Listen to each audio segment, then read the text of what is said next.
আসসালামু আলাইকুম বন্ধুরা। বাংলাদেশ সেনাবাহিনীর প্রাথমিক মেডিকেলে যা যা করানো হয় এবং আমরা যারা প্রথম মাঠ করে থাকি, আমাদের সবার মনেই একটা প্রশ্ন থাকে যে প্রাথমিক মেডিকেলে কী কী করানো হয়।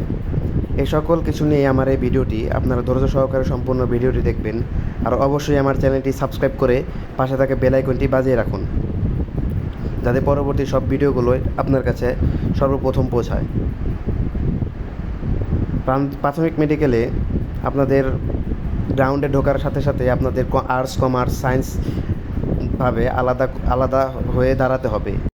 তারপর আপনাদের সবার হাতে একটি করে ফর্ম দেবে এবং সেই ফর্মটি পূরণ করতে হবে। সেই ফর্মটি পূরণ করার পর আপনাদের অ্যাডমিট কার্ডের সাথে স্ট্যাপলার করে দেবে তারপর আপনাদের মোবাইলের SMS দেখবে। আর অবশ্যই আপনারা মোবাইল SMSটি বাটন ফোনে নিয়ে নেবেন, কারণ অনেকের অ্যান্ড্রয়েড ফোনে পার্সোনাল জিনিস থাকে যা সেনাবাহিনীতে পছন্দ করে না।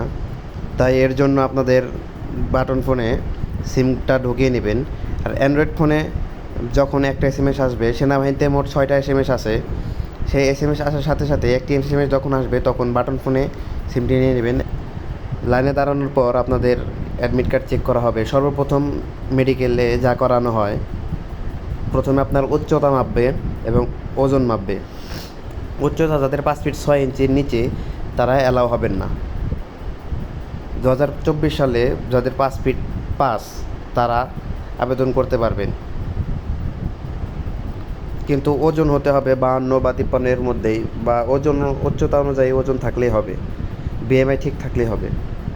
আর ওজন উচ্চতায় যারা টিকবে, তারপর তাদের অ্যাডমিট কার্ডটি দিয়ে দিবে এবং অন্য সারিতে দাঁড়াতে হবে। এবং তার পরবর্তীতে আপনাদের ভেরিকেলস, হাঁটু লাগা, হাত বাঁকা, হাতের তালু ঘামে নাকি, এই সকল কিছুই দেখবে।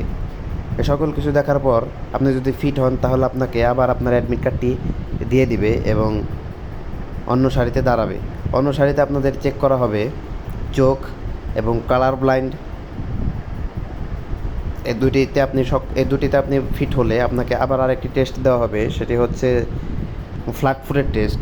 একটা বলে কিছু পানি থাকবে এবং সেই পানিতে পা রেখে শুকনো জায়গায় হাঁটতে হবে।